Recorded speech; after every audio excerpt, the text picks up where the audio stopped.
In this video, we cover the steps to fit an EasyFit wet room former into an existing concrete floor. Place the floor former in its desired position and mark around the edges. Remove the former and using an electrician's wool chaser set at a depth of 30 mm, cut lines down the length all the way across. When you've done this, cut lines all the way across the width. You will be left with small blocks that are 30 mm deep that will be easy to remove. If they're stubborn, use an SDS drill with a chisel. Do this until the whole of the former footprint has been cleared out.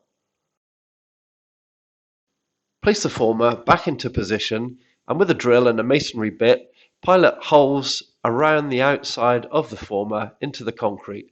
Doing this will ensure a fixing point for the mechanical fix and aid in the installation's precision. Plug holes with rule plugs.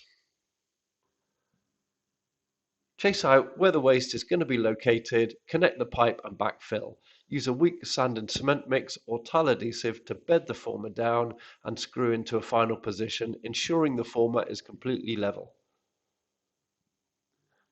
Replace the rotating section and screw fix into the former. Then connect the waste trap base plate using the screws provided and tighten by hand. If necessary, fill gaps between the former and the concrete floor with your bedding mix. The installation of the former is now complete.